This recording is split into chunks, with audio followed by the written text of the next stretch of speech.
É muito bom estar aqui. E esses 7 anos pastoreando, a gente com muita demanda lá, né? A igreja local, ela tem muitas demandas, né? De você pastorear e edificar, ainda mais plantando igreja. E a gente sai bem pouco, assim. E aí a gente procura ir realmente naqueles que estão construindo algo que a gente está construindo. Porque vou confessar algo de pastor que prega e às vezes prega em outros lugares. Há um sentimento, às vezes, de você pregar em alguns lugares que você sabe que você vai embora e aquilo ali foi mais uma noite de entretenimento do que uma edificação, né? Então é muito bom vir num lugar onde a gente sabe que está sendo construído e que isso vai ser dado continuidade, né? E muito bom estar aqui nesse segundo ano para essa celebração, mas também é um tempo da gente parar e olhar, né? O que é que a gente está edificando e o que a gente quer que o Senhor faça daqui para frente. E o Senhor colocou uma palavra no meu coração. Abre comigo aí Mateus 16. Mateus 16. Eu quero falar com você hoje sobre o que é a igreja. Nós estamos aqui comemorando 2 anos dessa igreja. Mas eu queria parar com você e fazer essa pergunta: o que é a igreja? Às vezes tem umas palavras que a gente usa tanto que a gente às vezes até perde o significado delas, né? Então, o que é a igreja? O que é isso que nós estamos aqui celebrando esse segundo ano? E se eu pudesse te falar uma definição de igreja, seria um ajuntamento de sacerdotes. Ok? O que é a igreja? É um ajuntamento, é uma família de sacerdotes. E eu queria te dar essa notícia: você que nasceu de novo, você que está em Cristo, é um sacerdote. Igreja não é um ajuntamento de leigos que vem ouvir um sacerdote. Não, isso não é igreja. Nós vamos ter que lidar, ou nós vamos ter que desconstruir certas coisas que uma mentalidade dos nossos irmãos católicos que ainda ficou, mesmo depois da reforma. A igreja não é um ajuntamento de pessoas que têm menos conexão com Deus, que vem ouvir alguém que tem mais conexão com Deus. Não, o véu se rasgou e o caminho está aberto. O que está acontecendo hoje aqui? Eu hoje aqui, os irmãos hoje aqui, estão servindo com seus dons. Então eu estou aqui hoje, não porque eu tenho uma conexão maior com Deus, é porque o Senhor me deu um dom específico, que hoje eu estou compartilhando com a igreja. E você tem outro dom. Então a pessoa que está lá hoje fazendo uma comida, a pessoa que cuidou do estacionamento, ela tem um outro dom, e nós estamos tudo aqui entregando os nossos dons. Mas aqui é todo mundo sacerdote do Deus Altíssimo. Então, só para você ter uma base, Gênesis capítulo número 1, Deus começa assim, que o Senhor criou céus e terra. Então, ali céus e terra não é céu no sentido físico aqui você olha aí, azul aqui, ali é regiões celestiais. Então, o Senhor criou céus, ok? Anjos, os principados, potestades, Ele criou seres celestiais, arcanjos, e aí Ele cria a terra, que é o que? Isso aqui que nós estamos, né? Aqui. E até um parênteses aqui, abrir um parênteses, não tem nada a ver com a mensagem, mas só para você entender, céus, região celestial, é físico, ok? Não é imaterial. Deixa eu falar um negócio para você. Tem um homem chamado Jesus Cristo, talvez na língua original, Yeshua.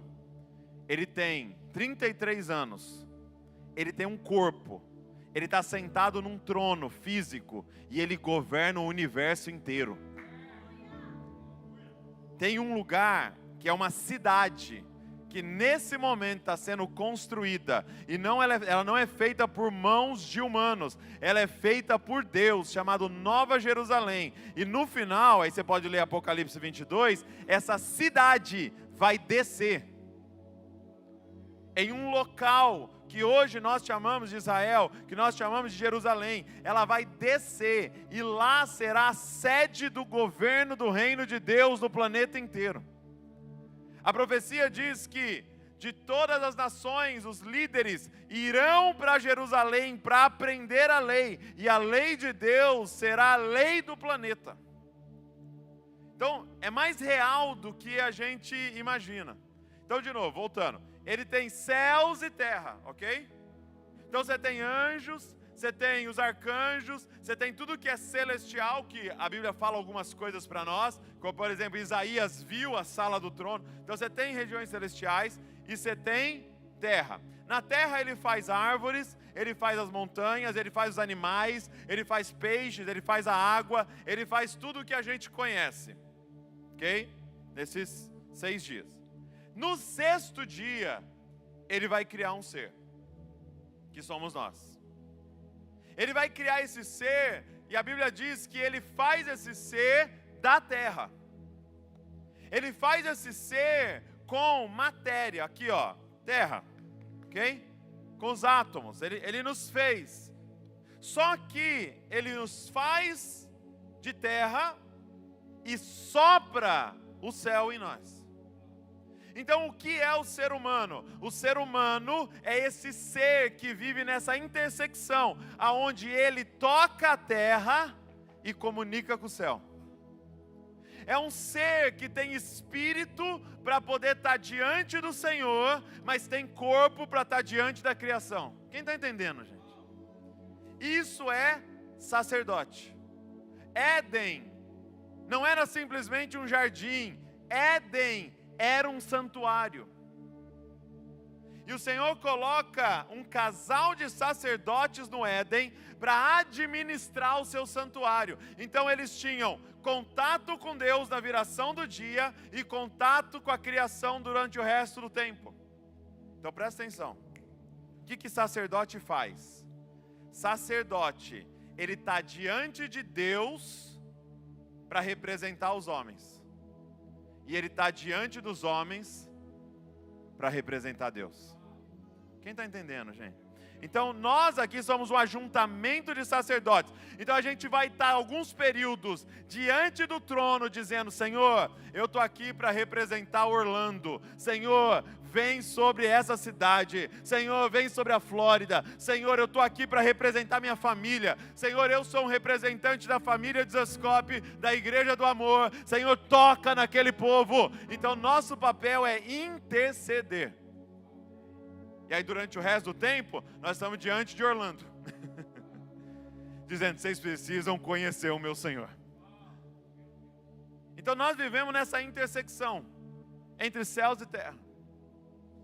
Na terra a gente traz o céu, para o céu a gente representa a terra. O que é igreja? É um ajuntamento de sacerdotes. E aí é o que Jesus vai falar. Eu disse aqui para a galera de manhã, Jesus ele vai falar igreja 2 vezes. Nos 4 evangelhos, você sabia disso? Que a palavra igreja aparece 2 vezes. E as 2 vezes está em Mateus. Não aparece em Marcos, nem em Lucas, nem em João. Aí depois, a partir de Atos, aparece muitas vezes. Mas no ministério de Jesus, ele fala igreja 2 vezes, que vai falar sobre esse ofício sacerdotal. Olha Mateus 16 comigo, vamos lá. Mateus 16, verso 13. Mateus 16, verso 3, abre aí.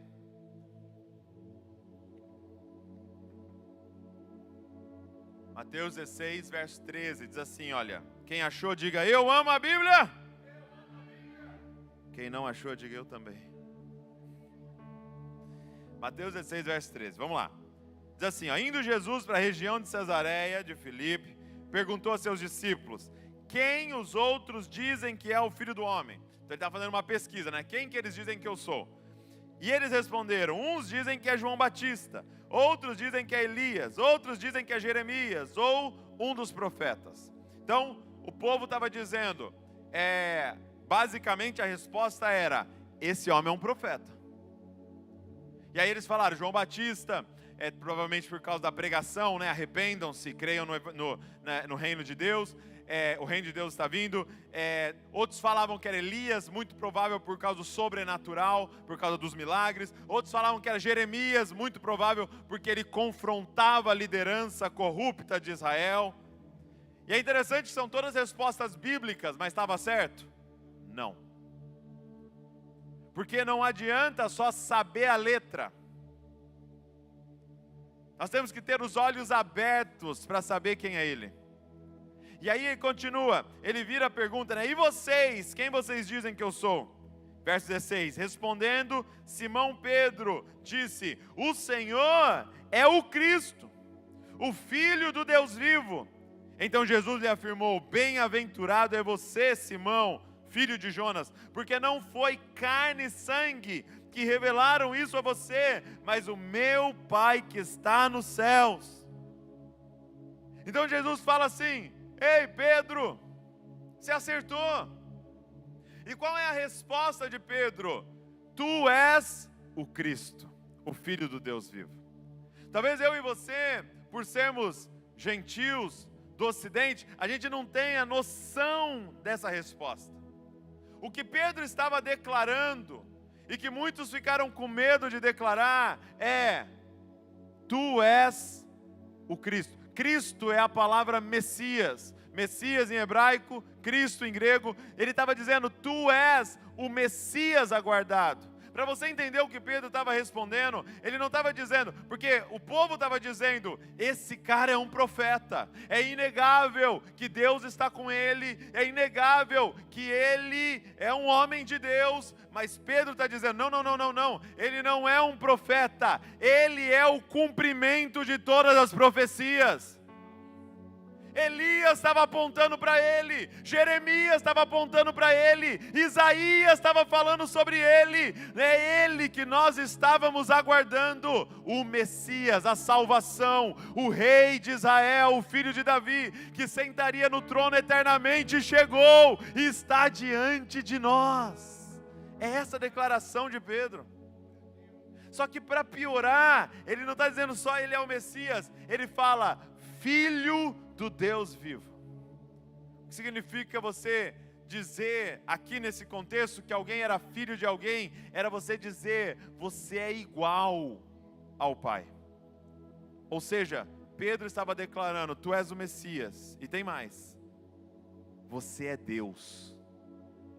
Gente, você sabia que foi essa declaração que deu a martelada final para eles crucificarem Jesus?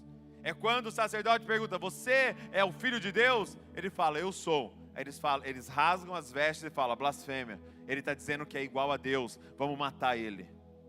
Foi essa a declaração.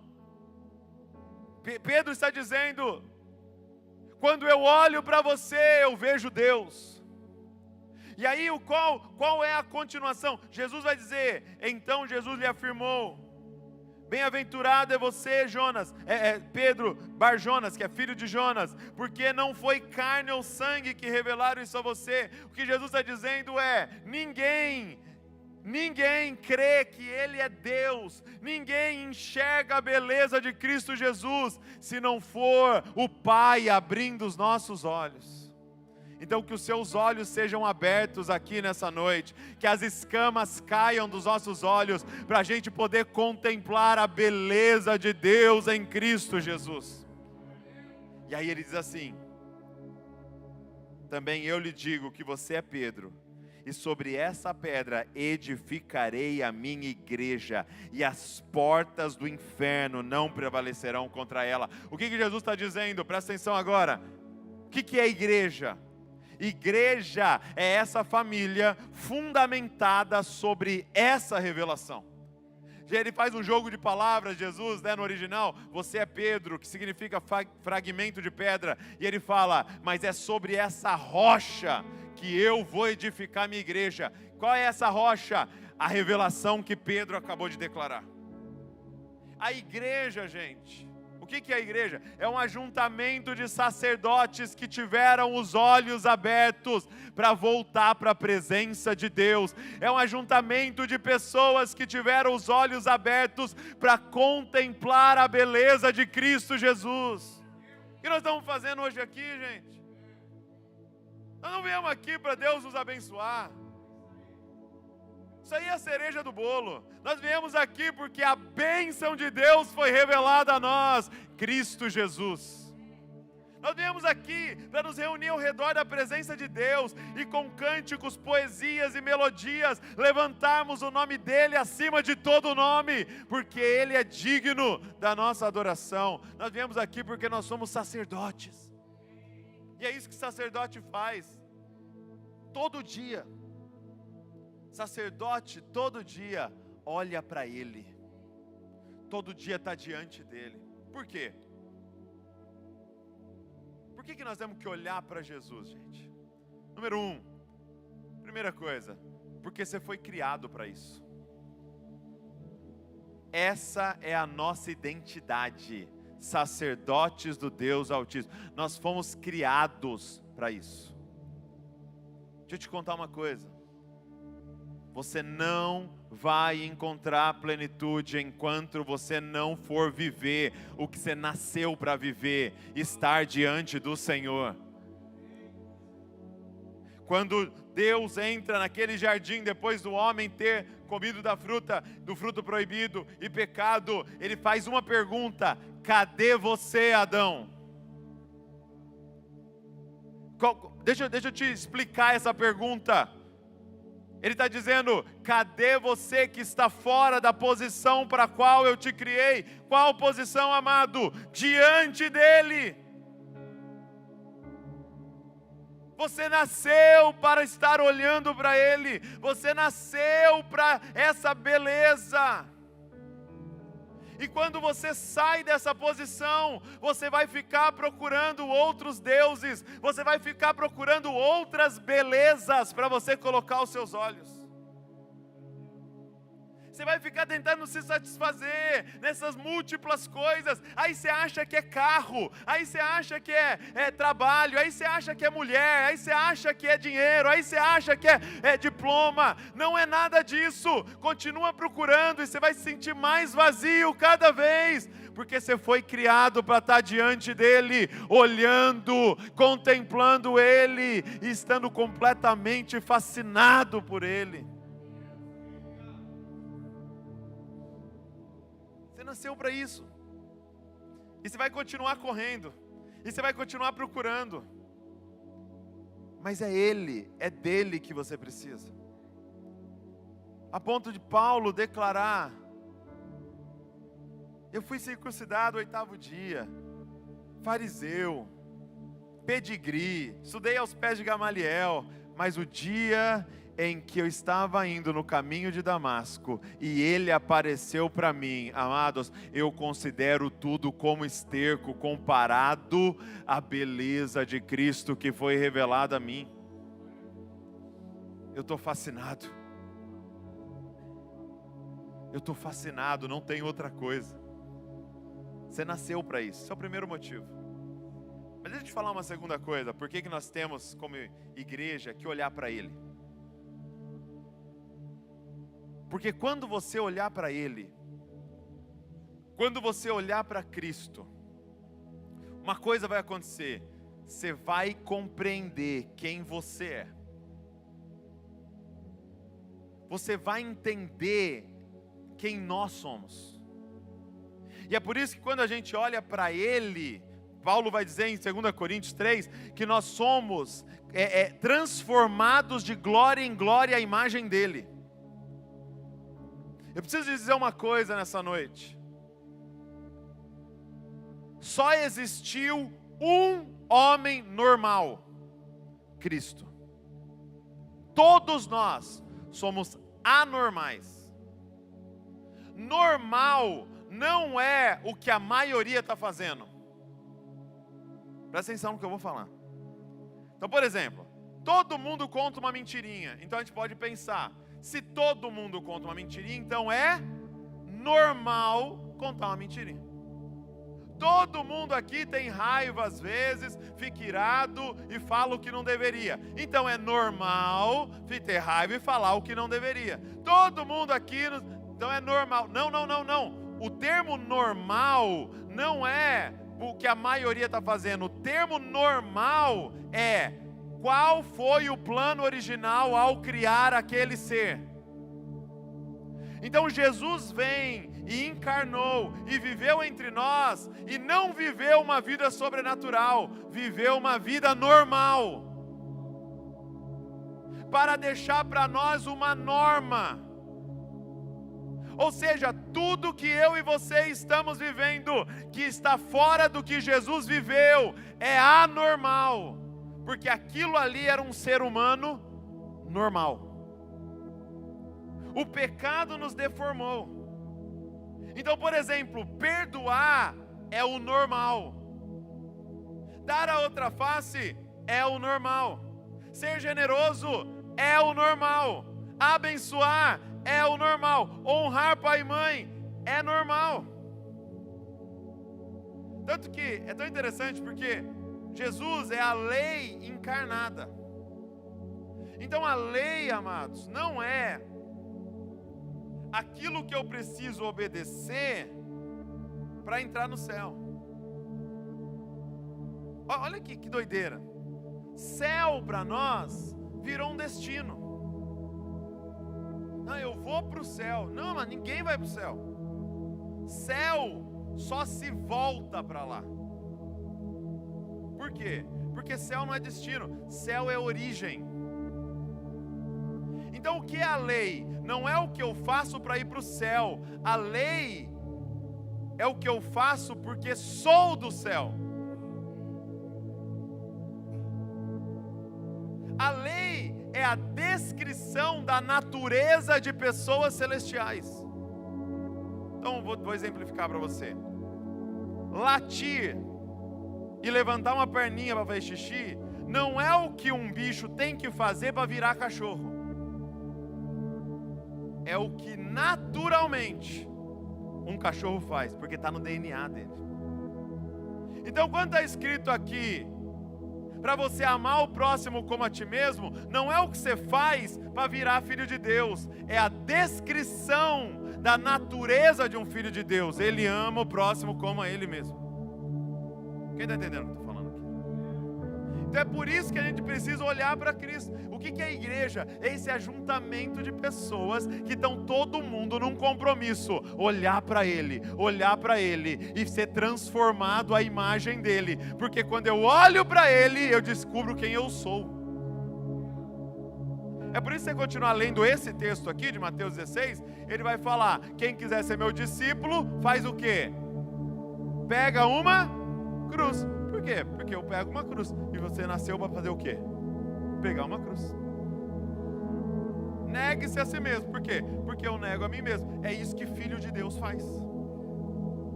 Então ele está te dando uma norma. Ele está dizendo, é assim que se vive. Então se você não olhar para ele, você vai olhar para alguém e copiar alguém. Por isso que Hebreus vai falar, fixa os seus olhos no autor e consumador da sua fé. Olha para ele. Então você precisa todo dia olhar para ele. Olhar para ele na palavra, olhar para ele na adoração, olhar para ele na oração, olhar para ele na meditação. Você precisa todo dia olhar para ele e você vai ser transformado à imagem dele. Douglas, como é que eu sei se eu estou olhando para ele? Você está cada dia mais parecido com ele? Você está cada dia mais parecido com ele? Então você nasceu para isso. E é esse o lugar de satisfação que Deus quer nos levar. De novo, você é um sacerdote. O que sacerdote faz? Ministra o coração de Deus. Então é estar diante dele e encontrar prazer nesse lugar de estar diante do Senhor. Agora, a igreja é um ajuntamento de sacerdotes. O sacerdote faz uma segunda coisa. Ele fica diante do Senhor. Ele é uma representação dos homens diante do Senhor, mas ele fica diante dos homens. E ele é uma representação de Deus para os homens. Então olha que interessante. A segunda vez que Jesus fala igreja é Mateus 18. Vai para frente um pouquinho aí. Mateus 18. E é um texto muito interessante, que é o verso 15. Mateus 18, verso 15. Que diz assim, olha: se o teu irmão pecar contra você, fala com ele em particular, chame-lhe a atenção para o erro. Se ele ouvir, você terá recuperado seu irmão. Mas se ele não ouvir, leve consigo um ou dois outros e fale com ele novamente, para que tudo o que você disser seja confirmado por 2 ou 3 testemunhas. Se ainda assim ele se recusar a ouvir, apresente o caso à igreja. Então, se ele não aceitar nem mesmo a decisão da igreja, trate-o como gentil ou um cobrador de impostos. Eu lhes digo a verdade: o que vocês ligarem na terra terá sido ligado nos céus, e o que desligarem na terra terá sido desligado no céu. Também lhes digo que se 2 de vocês concordarem aqui na terra a respeito de qualquer coisa que pedirem meu Pai no céu, os atenderá. Pois onde 2 ou 3 se reúnem em meu nome, eu estou no meio deles. Quem já viu esse versículo? Onde 2 ou 3 se reunirem em meu nome, eu estou no meio deles. Quem aqui já usou para começar uma célula vazia? Quem já começou para começar um culto de jovens vazio? Porque assim, veio só 10, né? Aí você fala, onde 2 ou 3 estiverem reunidos em meu nome. Aí você fala, tem 10, aqui tem uns 3 Jesus aqui. Te usa. Só que, amado, você já parou para olhar o contexto que isso aqui tá? Onde 2 ou 3 estiverem reunidos. Sabe o que está falando no contexto? Se o seu irmão pecar, chama mais 1 ou 2. Olha só. O contexto não é 2 ou 3 reunidos para cantar, é 2 ou 3 reunidos para confrontar o pecado do irmão. Ele está dizendo, quando vocês se reunirem para me representar uns para os outros, ali eu estou no meio deles. O que é a igreja? Segundo esse texto. Vamos olhar o que é a igreja segundo esse texto? Porque nós estamos comemorando 2 anos de igreja e há um convite para você entrar mais fundo na igreja. Eu fico muito feliz de compartilhar isso aqui nessa casa, porque eu conheço essa casa aqui. Ela não é uma casa de evento para te entreter. Os pastores, a liderança aqui não está preocupada em ter uma multidão de pessoas vindo assistir culto. Eles estão construindo uma família. Então você vai entrar, eu quero que você calcule o preço de entrar nisso aqui. Porque diz assim, olha. Primeiro, se o teu irmão pecar contra você. Então a primeira coisa do que é a igreja é um ajuntamento de irmãos e irmãs. Irmãos e irmãs. Em outras palavras, Deus decidiu usar uma das relações de aliança nossa mais profundas que existe. Ele poderia falar, é um ajuntamento de casais, é um ajuntamento de amigos, é um ajuntamento de servos que trabalham, é um ajuntamento de soldados. Não. Ele falou, é um ajuntamento de irmãos. Amados, tem ex-colega de trabalho, tem ex-amigo, tem ex-marido e ex-mulher, mas não existe ex-irmão. Irmão e irmã não é um jargão evangélico nosso, não é uma gíria gospel. Irmão e irmã é literal. Porque eu tenho um irmão chamado Pedro, eu tenho uma irmã chamada Letícia. Por que eles são meus irmãos? Porque a gente olha na cara do mesmo homem e fala, pai. Então a nossa aliança é no pai. Por que nós somos irmãos hoje aqui? Porque a gente está falando com o mesmo ser e chamando ele de pai. Então negar o irmão é negar o pai. A nossa aliança, nós temos uma aliança. O que é a igreja? É um povo aliançado, amados. Mas aliançados de forma profunda no pai. E amados, isso aqui não é romântico. Não é, ai que lindo, irmão. Aqui. Assim, agora é assim, né? Irmão, coraçãozinho. Minha irmã, querida. Deixa eu te fazer uma pergunta. Você chama a sua irmã assim? Querida, amada, que honra tê-la. Que irmã. Você fala assim? Seu irmão? Como é que você fala com seu irmão? Ô diacho, que bafo é esse? Meu Deus, cabelo desgrenhado é esse? Parece uma leoa. Vai arrumar esse cabelo. É assim que a gente fala. Gente, a nossa cordialidade mostra quão rasa é a nossa aliança. E eu não estou mandando ninguém ser desrespeitoso um com o outro, mas a gente fica pisando em ovos. Por quê? Porque a nossa aliança é fraca. Se eu falar a verdade para você, você vaza. Só que Deus está nos chamando para ser igreja. Sabe por que eu estou falando isso? Porque nós estamos como sacerdotes um na vida do outro, representando o Senhor um para o outro. E aqui ele está falando, igreja é lugar de confronto. Se o seu irmão pecar, é lugar de confronto a igreja. E nós precisamos de uma aliança forte para a gente poder confrontar um ao outro. Por que você fala para o seu irmão, que bafo é esse? Vai escovar o dente. Porque ele é irmão, ele não vai sair de lá. Ele não vai embora. Não gostei, não sou mais dessa família. Vou para outra família. Deixa eu ver outra família que tem um ministério infantil bom aqui. Então você nunca foi da igreja. Isso aqui não é um clube. Quando fala que você é membro, não é carteirinha de clube, é membro. Para sair nós vamos ter que amputar. Só que se amputar você morre. Porque a vida de Deus flui através dos membros. Deus está nos chamando para aliança, amados. Sabe por que eu estou dizendo isso? Porque só vai ter transformação na nossa vida. Tem gente que não passa na maturidade, porque toda vez que aperta, você muda de igreja. Toda vez que aperta, você muda de célula. Toda vez que aperta, e se você decidir ficar e resolver?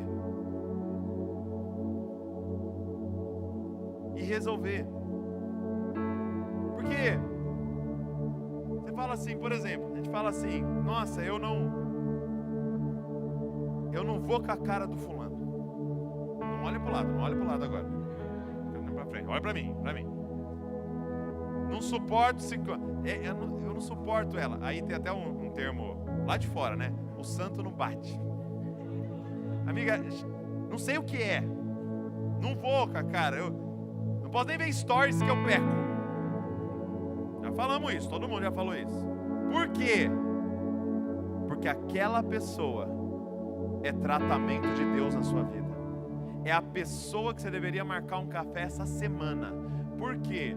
Porque ela aperta algum botão de uma idolatria na sua vida. É como Caim e Abel. Presta atenção. Caim tinha uma deformidade, uma debilidade. Qual era a debilidade de Caim? Ele era medíocre. Ele trouxe uma oferta ao Senhor. Aí você está lá trazendo uma oferta ao Senhor, chega o irmão com a oferta ao Senhor. Então Abel denunciava a mediocridade de Caim. E aí Caim tinha uma escolha: se aproximar de Abel e falar, meu irmão, me ensina a ofertar. O Senhor aceitou você. Como é que você fez? Só que ao invés de se aproximar humildemente para pedir ajuda, é mais fácil matar o excelente. Ao invés de eu lidar com a minha mediocridade, eu mato o excelente, porque aí eu fico bem. Então, por exemplo, qual que é a sua mediocridade que Deus quer tratar? É o que te irrita no outro. Então alguém pode estar olhando aqui e falando assim, por exemplo, falando assim, ah lá fulano, só posta que vai na academia. Ah lá, ele quer mostrar que vai na academia. Ah lá, ela só posta isso, a comida dela saudável. Então te irrita, né? Porque você não está cuidando da sua saúde, você sabe que isso é pecado e é mais fácil matar o excelente do que lidar com a sua mediocridade. Aí a gente olha para o outro e fala assim, ah lá, fica postando o que está lendo, fica escrevendo difícil. Para que escrever difícil? Falar difícil? Para que citar o teólogo tal? Ai, que bobeira, ai, eu acho isso uma bobeira. Mas por quê? Por que te irrita? Porque aponta a sua mediocridade, que você deveria estar lendo mais, crescendo mais, se desenvolvendo mais. E é mais fácil matar o excelente do que pedir ajuda para lidar com aquilo que eu não sou bom. Toda vez que vai orar, chora. Ai, parece que quer mostrar que é espiritual. Fica orando aí o tempo inteiro, querendo não sei o que, mostrando. Foi no monte, falando que foi no monte. Que bobeira, nem tem monte em Orlando. Foi no topo da montanha russa lá orar. Meu Deus do céu. Te irrita, né? Por quê? E às vezes a pessoa está sendo vaidosa mesmo, lá postando todo dia de academia, beleza. Mas eu quero que você olhe para você. Só que eu preciso do irmão para lidar com isso. Não tem outro jeito. Amado, pensa num negócio que é escola de Deus para nós, casamento. Mas por que é a escola de Deus? Deus faz uma parada, é muito doido isso. Deus cega as pessoas no namoro. É cega. Ele põe uma venda, aí nós fica lá namorando. Ai, sou apaixonado, faz os votos. Quando você entra na casa, ele tira a venda. Tcharam! Aí, ó. Que você casou. Meu amigo. Aí você começa a ficar com raiva. Mas por quê? Porque a pessoa está ali, dada por Deus para apertar os botões que precisa santificar em você. E qual que é o segredo do casamento? Amado, olha para mim. Qual que é o segredo do casamento? Você eliminar a palavra divórcio. Não existe. Nós vamos lidar. O que é? Precisa fazer terapia? O que é? Precisa tomar remédio? O que é? Precisa conversar com o pastor? Precisamos de ajuda? O que nós vamos ter que fazer? Mas não tem a opção sair. Tem a opção resolver. Aí é a escola da santificação. Que é o que Deus faz com os filhos. Ele manda o filho com a personalidade exata. Entendeu? Pra você se ver no espelho. Só que o que você vai fazer? Vai devolver para o orfanato? O que você vai fazer? Deixar em algum lugar? Não dá! Então Deus, ou você trata, ou você trata. E se fosse assim na igreja? E você entendesse que Deus, porque você escolhe amigo, você escolhe marido, você escolhe esposa, você escolhe chefe, você escolhe colega, você escolhe o que você quiser. Irmão, você não escolhe. Gente, eu fiquei chocado quando eu li Jesus falando: Pai, daqueles que o Senhor me deu, eu não perdi nenhum. Quem deu os discípulos para Ele foi o Pai, não foi Ele que escolheu. Jesus, Ele saiu do monte com discernimento do Pai para falar: é esse? Aí Jesus assim, ó, o Pai assim, ó, aquele que está pescando ali. Você fala: sério? Pedro? Aquele ali, ó, está cobrando impostos. Não. Jesus vai colocar um cobrador de impostos e um zelote para dormir junto, que os caras se odiavam. O zelote queria assassinar um cobrador de impostos. E o pai fala: eu quero que você pegue esse aqui, zelote, e aquele cobrador de impostos, para andar com você agora. Aí pior, aquele ali, ó, Judas. Quem deu Judas para Jesus foi o Pai. Quem está entendendo, gente? E Jesus nunca abandonou Judas. Jesus nunca mandou Judas embora. Foi ele que desistiu. Foi ele que quebrou a aliança. Foi ele que foi embora. Jesus estava até o fim falando: amigo. Amigo. Por quê? Porque você pode quebrar a aliança, mas eu vou permanecer na minha posição com a aliança com você. Porque Deus é um Deus de aliança. Deixa eu te dizer um texto de Malaquias e te ampliar esse texto. Deus odeia o divórcio. Ah, ele não gosta de quebra de casamento? Não, ele não gosta de quebra de aliança. Provérbio vai dizer que há 6 coisas que Deus detesta, a 7ª ele abomina. E o que era a 7ª, gente? Os pés que correm para semear discórdia entre os irmãos. Por quê? Porque isso quebra a aliança. E o nosso Deus é um Deus de aliança, amados. Então o que é a igreja? Um povo aliançado. Então olha para o lado e fala: meu amigo, nós vamos estar aqui até o fim. Nós não vamos largar. Eu só saio daqui se Deus me enviar. Porque você é lixa de Deus na minha vida. Você é instrumento de Deus na minha vida. Eu preciso de você. Vamos preciso terminar. Aí ele fala assim, ó: se o seu irmão, então beleza, tem uma aliança, pecar contra você. Ah, delícia. Se o seu irmão pecar contra você, o que significa isso? Que igreja é um povo aliançado e que vive próximo. Tão próximo que dá para pisar no seu pé. Dá para alguém pisar no seu pé? Porque a forma que nós estamos querendo viver a igreja, que aí eu vou só bater em quem só está vindo de domingo, só quer vir aqui, sentar, pôr as crianças no ministério infantil, sentar, ouvir uma palavra e ir embora, não é igreja. Porque é igual assistir no YouTube. Igreja é misturar a vida. Igreja é estar tão próximo que dá para você pecar contra mim e eu pecar contra você. Porque uma coisa é certa aqui nessa sala, nós somos tudo pecador. Então você não está pecando contra mim e eu contra você, é que a gente está mantendo uma distância saudável não, né? Uma distância para não amigável. Um braço de distância. Né? Pandemia. 10 metros. Senão... O que é a igreja? É a gente, amados. Entranháveis afetos. Tá ali, ó, juntos. E de novo, não é romântico. É santificador. É a gente pecar um contra o outro. E aí, lembra quem nós somos sacerdotes? Diante de Deus a gente representa os homens. Diante dos homens a gente representa Deus. Então quando meu irmão peca contra mim, ele pecou contra a pessoa certa. Porque ele vai encontrar o que aqui? Uma revelação de Cristo. Então ele vai encontrar restauração. Ele não vai encontrar vingança. Ninguém vai pisar no pé dele de volta. Ele vai encontrar restauração confrontadora.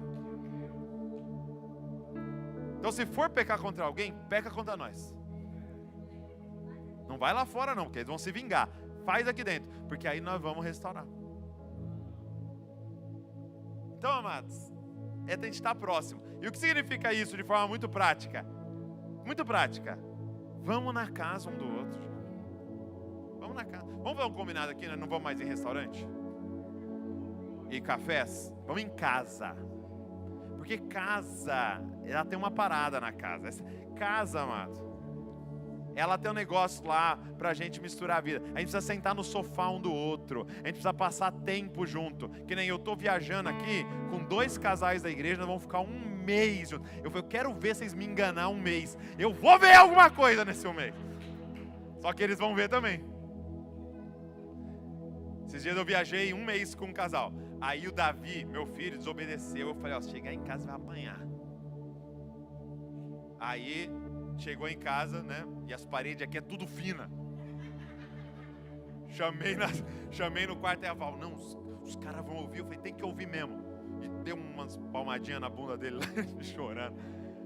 Porque essa é a vida. Nós precisamos misturar a vida, mano. Nós precisamos estar juntos, porque aí o outro vai ver a minha falha e vai me ajudar na minha falha. E eu vou ver a sua e vou te ajudar na sua falha. E nós vamos sendo santificados em Deus. Nós vamos sendo santificados, nós somos todos pecadores. Não precisa ficar com medo, não. A gente fica escondendo um do outro e querendo fazer essa performance um para o outro. Não! Um sinal do Éden é que estavam nus e não se envergonhavam.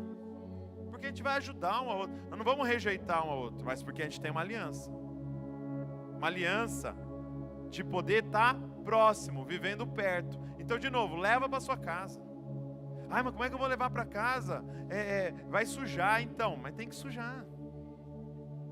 E aí você põe as pessoas para arrumar com você. Sabe, deixa eu compartilhar, abrir um parênteses aqui. A maior bênção que a gente recebeu, né? E o Júnior ali vai concordar comigo. A maior bênção que a gente recebeu nesses últimos 2 anos é que mudou um monte de carioca para a nossa igreja. Tem carioca aí? Pensa num povo que sabe viver comunhão. Carioca. Nordestino também. Nordestino é bom também. É que mudou carioca, então eu vou usar eles. Mas nordestino é bom também, isso é verdade. Seguinte, eu de quarta-feira eu estava fazendo em casa um jantar que era tipo um Shabá, porque pastor não faz, né? Porque tem muito trabalho no final de semana, então a gente faz durante a semana. Então eu estava ali, ó, meu dia de descanso, aí eu vou fazer uma janta de quarta e vou chamar uns casais da igreja. Aí eu pegava umas ideias do Shabá lá mesmo para fazer, né? Aí eu chamei casal, Dani e o Fábio, que são pastores lá comigo, chamei eles em casa, falei, ó, vem aí e tal, pro jantar, né? E chamei uns outros casais. Aí beleza. Aí a gente fez lá dois pães que são trançados, assim, que representam o maná, né? Porque no sábado tinha o maná, tal, em dobro. Aí representa o maná. Aí a gente acendia uma vela lá que era a palavra de Deus, que ilumina. Tal. Aí eu falava, ó, então é o seguinte, agora um vai orar pelo outro. Aí o marido orava pela esposa, a esposa pelo marido, os pais pelos filhos, os filhos pelos pais. E a gente fazia uma oração juntos e tal, beleza. E eu achando lindo. Aí a mesa posta, Dev Titles, conhece Dev Titles? Mesa assim, ó, com suplá, com laço assim, coisa mais linda do mundo, gente, honra, servindo. Aí foi muito legal, porque aí os carioca ali com a gente e tal, né? Aí chegou no final assim, ele perguntou assim pra mim, deixa eu fazer uma pergunta assim, vocês fazem alguma reunião sem liturgia assim? Sem se encontra algum dia sem suplá, sem não sei o quê? Porque aí o que a gente fazia? Não precisa lavar a louça não, a gente lava, vocês são visitas e tal. Só que sabe o que acontece com isso? Você tem preguiça de receber os outros em casa. Porque é um evento receber os outros em casa. Então, ó, baixa, deixa chegar e tá sujo, já fala assim, ó, pega a vassoura aí, já vai aqui pra mim. Já pega as coisas lá, vamos pôr a mesa junto aqui, ó. Vamos cozinhar e depois nós vamos lavar todo mundo junto. Porque quando você pegar aquele que não lava a louça, você já tem material para discipulado, mano.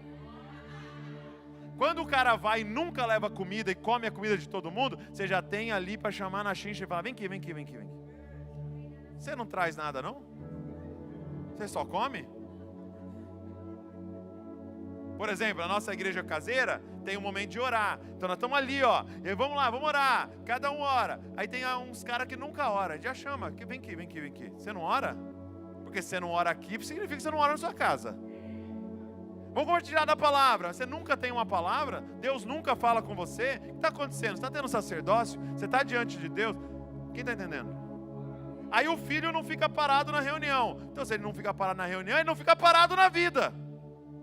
Se ele não te obedece na célula, ele não te obedece em casa. Aí nós chamamos e falamos, vem aqui. Como é que você está educando seus filhos? Como é que está sendo isso? Você precisa de ajuda? E nós estamos ali juntos para misturar a vida. Só que nós vamos ter que estar por perto. Então nosso convite nesse segundo ano é, vamos viver igreja? E aí fala assim, ó, e se o irmão pecar, quando você vai e confronta ele. Amada, igreja é um lugar de falar a verdade um para o outro. Em amor. Em amor. A gente falar um para o outro, gente, olha, isso aqui não está legal. Confrontar em amor um ao outro. A gente chama de fazer Mateus 18, né? Vem aqui, vamos fazer um Mateus 18 aqui. Amado, você está pecando nisso aí. Você está errando nisso. Você precisa de ajuda? Vamos orar junto. Vamos vencer isso aí junto. É um lugar de confessar, é um lugar de abrir o coração, é um lugar de viver a verdade. Porque é um ajuntamento de sacerdócio. É um ajuntamento de homens e mulheres cheios de Deus, que querem compartilhar a vida um com o outro. É um lugar de santificação. É o lugar da prensa de Deus. Só que você vai ter que fazer um compromisso com a gente. Amado, você que está aqui, você vai ter que fazer um compromisso com a gente. E você que está aqui, que é de outra igreja, você precisa fazer um compromisso com a sua igreja. De viver igreja de verdade. Para que a gente possa terminar nessa promessa aqui dele. Olha o que ele diz, gente, que está disponível para nós.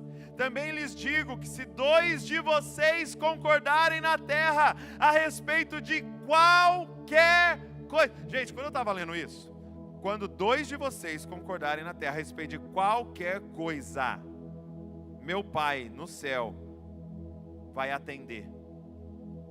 Aí eu falei, Jesus, não escreve isso, Jesus. Você não conhece que nós vamos ficar pedindo por aí. Vai ter 2 de mão dada na frente do Tesla, assim, Senhor. Eu quero chumbo, Senhor, o chumbo. Mas por que Jesus não tem medo de escrever isso? Por causa do contexto, amados.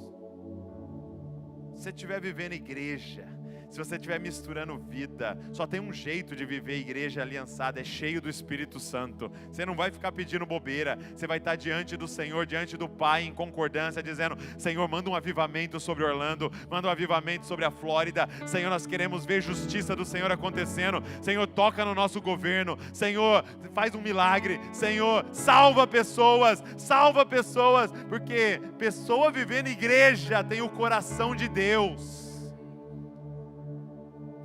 Gente, a nossa oração vai para outro nível de poder se a gente estiver vivendo em igreja. E a promessa por último é: pois onde 2 ou 3 se reúnem em meu nome, eu estou no meio deles. A promessa é: vocês vão experimentar da presença de Deus como vocês nunca experimentaram, se vocês entrarem nesse nível de aliança.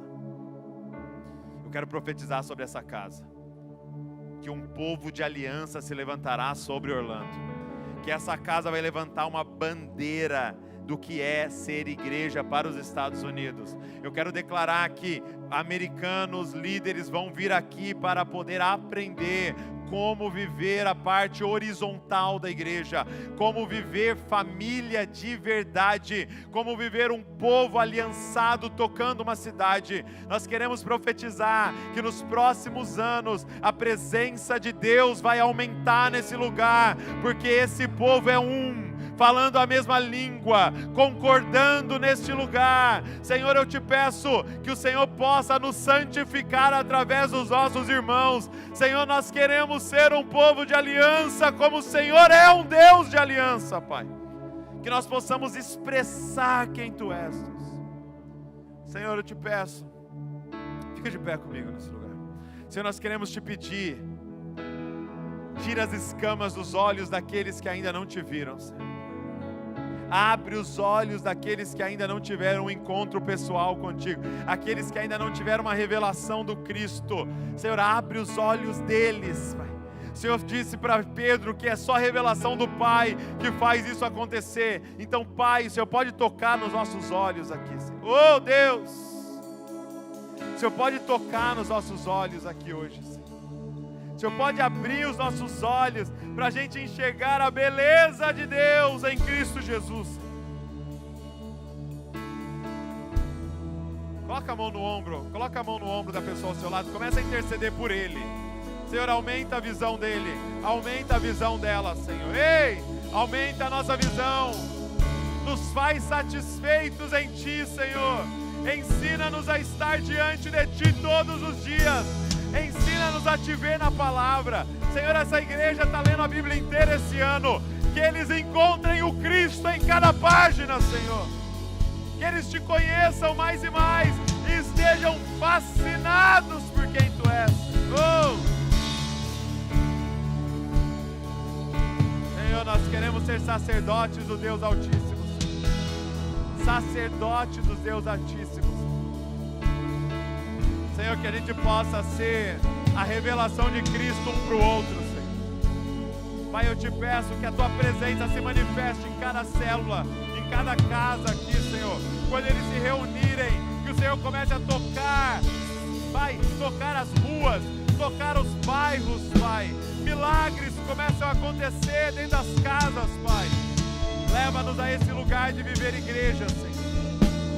Leva-nos a esse lugar de viver igreja, Senhor. A igreja do amor, Senhor. Obrigado, Senhor, pelo que o Senhor fez esses 2 anos. Mas nós queremos mais. Nós queremos ver mais salvação, Senhor. Nós queremos ver mais conversões, mais cura, mais libertação, Pai. Mais amor, Senhor. Mais amor, Senhor. Mais amor, Senhor. O Senhor disse que no final dos tempos o amor de muitos se esfriaria, mas muitos não é todos, Pai. Então que o nosso amor esteja ardente, Senhor. Que nós continuemos queimar de amor por Ti e uns pelos outros, Senhor. Nós clamamos pelo cheiro do amor neste lugar, Senhor. Cheiro do amor nesse lugar, Senhor. Adore ao Senhor. Vamos.